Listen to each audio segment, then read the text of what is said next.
GMNA uses artificial intelligence for generated speech, visuals, and production. AI-generated content may contain errors. Please verify important information before making decisions or taking action.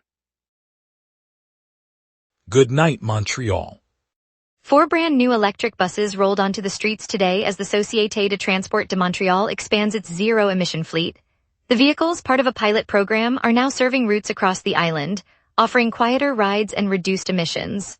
SDM officials say the rollout is the first step in a broader plan to replace diesel units with electric models. The agency aims to introduce an additional 147 electric buses by 2028, a move that should modernize public transportation and support the city's climate goals. Riders can expect the new buses to feature low-floor access, real-time information displays, and charging capability at select depots. The municipality has allocated funding to support the infrastructure needed for charging stations at key terminals. The transition aligns with ongoing efforts to improve service reliability while cutting the network's carbon footprint. The streets of the plateau pulse with rhythm as the Haiti and Foley Festival celebrates its 20th year in the city. Founded by Fabien Colas, the annual event showcases Haitian music, dance, and visual arts across venues from the Quartier des Spectacles to community halls in Mile End. Performers from Port-au-Prince to local diaspora groups share traditional beats, zouk and compa, while street vendors offer Haitian cuisine and crafts. This year's programming extends through the weekend, featuring a headline concert at Place des Arts and a family-friendly workshop series at the Jean Talon Market. Organizers say the festival now draws thousands of visitors, reinforcing the island's multicultural vibrancy and honoring 2 decades of Haitian cultural expression. The celebration continues throughout the week, inviting residents and tourists alike to experience the island's rich Caribbean heritage. The National Football League has tapped Quebec indie group Anguin de Poitrine for its latest TikTok teaser, a countdown that rolls out in the days leading up to the opening game of the 2026 season. The short video pairs the band's driving synth-pop track with flashing graphics that mark each day until kickoff, and it debuted from a studio in Montreal earlier this week. League officials say the approach mirrors a broader strategy of using platform-specific music clips to stir fan excitement before the season launch. Anguin de Poitrine, whose name translates humorously as chest angina, will see its song streamed millions of times as the countdown runs through the next few weeks. The NFL expects the campaign to reach a global audience and to keep the buzz alive until the first whistle blows later this summer. Health officials are warning of a sharp increase in cyclosporiasis cases across the province. Laboratory reports show the number of infections this year is nearly 4 times the count recorded last year, mirroring a growing outbreak that began in the United States earlier this spring. The parasite, which triggers severe, watery diarrhea and abdominal cramps, spreads through contaminated food or water. Quebec's public health agency has issued an advisory urging anyone with sudden gastrointestinal symptoms to seek medical attention and to practice strict food safety, including washing produce thoroughly. Authorities are coordinating with American counterparts to trace the source, but investigators say the exact vector remains unidentified. Residents are being asked to stay vigilant, especially when dining out or handling raw vegetables, as the situation continues to evolve. The Provincial Health Ministry plans to release a detailed briefing later this week, outlining prevention steps and the scope of the investigation. CF Montreal fell to Nashville SC yesterday at Geodis Park, succumbing to a solitary 1-0 defeat. The only goal came from a penalty kick in the second half, breaking a tightly contested match that had remained deadlocked through regular play. Montreal pressed throughout, generating several scoring chances, but were unable to convert before the decisive spot kick gave Nashville the lead they held to the final whistle. The penalty was granted after officials called a handball in the box during a sustained Montreal attack, and Nashville's goalkeeper later made a save to preserve the narrow lead. The result leaves the Canadian side with 3 points fewer than hoped for in their early season campaign, while Nashville secures 3 points and a modest boost in the Eastern Conference standings. Both coaches acknowledged the fine margins that defined the encounter, with Montreal's manager noting the missed opportunity to capitalize on their sustained pressure. Coming up, we'll dive into Hydro-Quebec's massive smart meter rollout starting in 2027, plus a quick weather look. We will be right back. Watch the local sunset tonight at 6 p.m. for all your local Montreal news. Welcome back, everyone. Up next, Rachel Reed brings the latest local stories, keeping you informed about what's happening right here in our community. Hydro-Quebec announced a province-wide program to replace its smart electricity meters, with the rollout slated to begin in 2027. The initiative will see thousands of meters swapped across the city, aiming to improve data accuracy, reduce outages, and support future grid automation. Homeowners can expect technicians to enter residences during scheduled appointments, similar to past service calls, and the company says the transition will be phased to minimize disruption. The upgrade is part of a broader effort to modernize the power network, which could affect billing cycles and enable more precise consumption tracking for residents. Hydro-Quebec emphasized that the new devices meet current safety standards and will be installed without additional cost to customers. The schedule will be communicated well in advance, allowing households to plan around the work. Jalen Dedmon is set to make his first appearance in an Alouettes uniform on July 26, when Montreal hosts the Hamilton Tiger Cats. The 27-year-old defensive back joins the squad just in time to bolster a return unit that has struggled all season. Coaches added Dedmon after weeks of work on special teams, hoping his speed and tackling will give the Alouettes a boost on punt and kickoff coverage. Fans can expect to see him line up on the field for the opening kickoff at the stadium, a moment the team believes could swing momentum in a tightly contested rivalry. The game marks a key test for Montreal's revamped special teams group, and Dedmon's debut will be closely watched by anyone following the Alouettes' push to improve its performance. Local supporters hope the fresh talent will spark a winning streak as the season heads into its crucial stretch. Yesterday, the Transit Authority announced that Android smartphone owners across the Greater Montreal area could now load their Opus Fare passes directly onto their phones. The change replaced the traditional plastic card with a digital version that worked the same way. Riders simply tapped their device at bus, metro, or commuter train turnstiles. The rollout followed a pilot that tested the technology on a limited group earlier this year, and officials said the system met the same security standards as the physical cards. Commuters who previously carried a wallet-sized card could now keep their tickets in the same pocket as their contacts and apps, streamlining morning routines. The agency also noted that the new feature was available through the existing transit app, requiring only a quick update. Users could expect the same fare rates and transfer rules as before. Canada's men's national soccer team is set to welcome Chile and Peru for two friendly matches this fall. The first game will take place in Toronto on September 26, followed by a second contest in Montreal on October 3rd.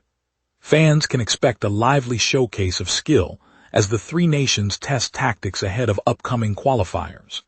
Ticket holders will enjoy a weekend atmosphere at the stadium, with local vendors offering food and merchandise. The matches also give Canadian players a chance to perform on home soil before the international calendar ramps up later in the year.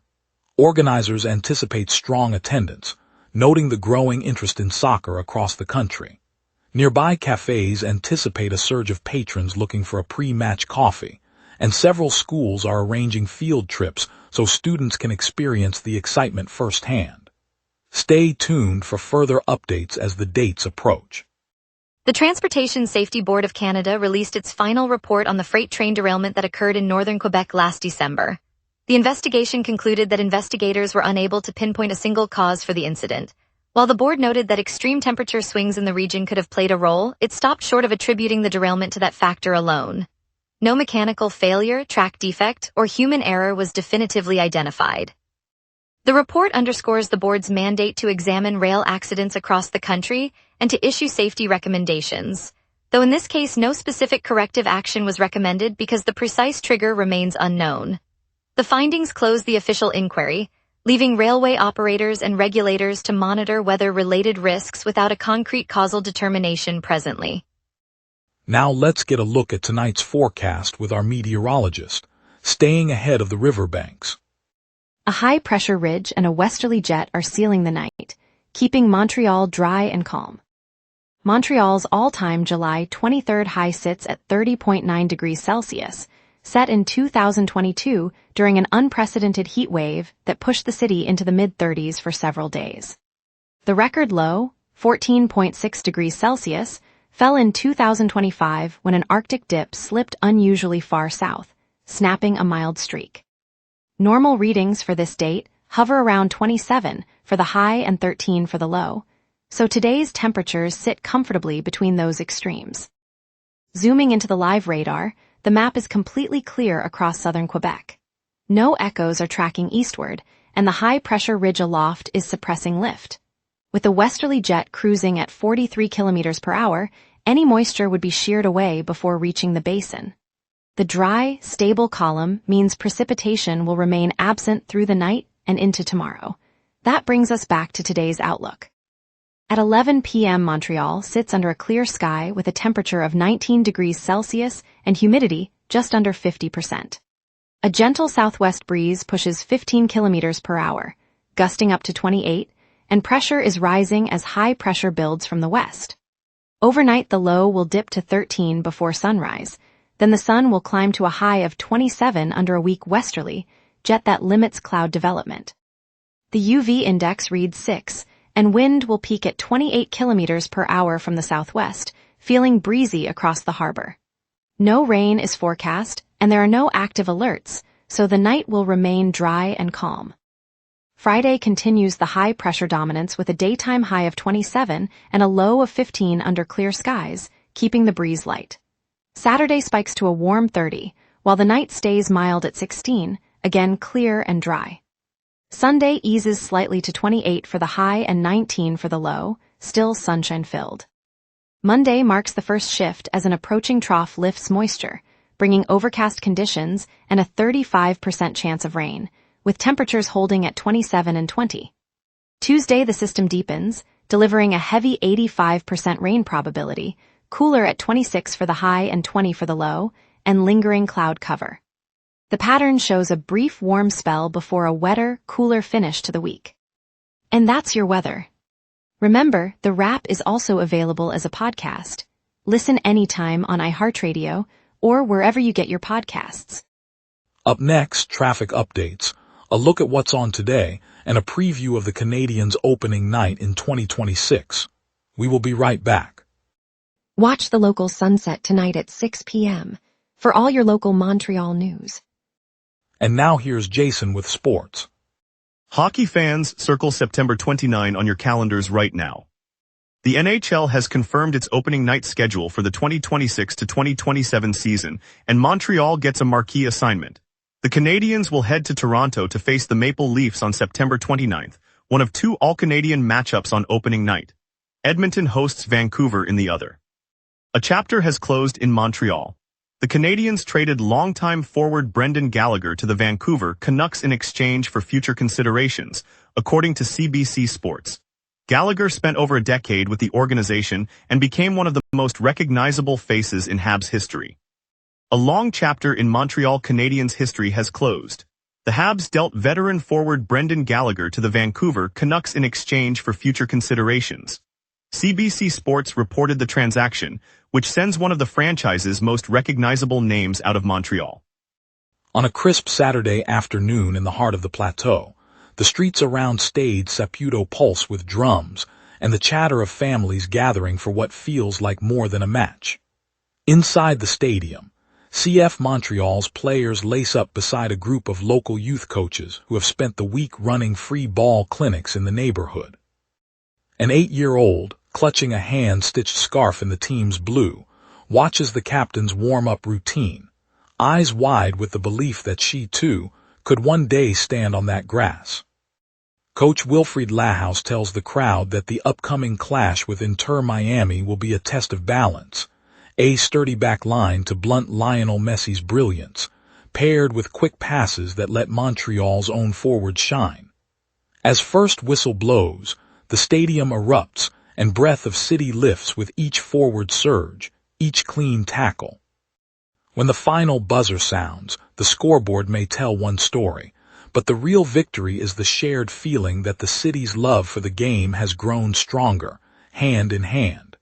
In Montreal, the love for the game keeps us all moving forward together.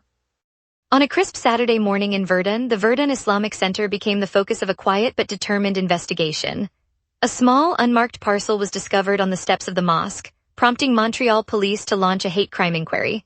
Officers arrived with measured calm, securing the scene while community members gathered, their curiosity tempered by a shared resolve to protect one another. Inside the center, the call to prayer was paused, replaced by the soft murmur of volunteers arranging chairs and handing out water to the officers. A teenage girl from a nearby school offered a handmade sign that read, "Together we stand," while an elderly neighbor, known for her weekly bagel deliveries, placed a tray of fresh bagels on the doorstep as a simple gesture of solidarity. Within hours, the package was safely examined and found to contain only harmless materials, a reminder that fear can be met with factual clarity.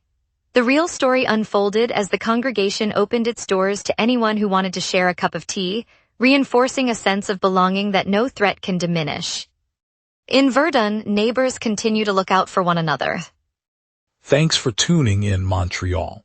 Tonight's highlight was the NFL's TikTok countdown featuring our very own band Angin de Poitrine, putting Quebec on the global stage. Stay with us for more local news tomorrow. I'm Peter Miller, and this has been The Wrap. See you then.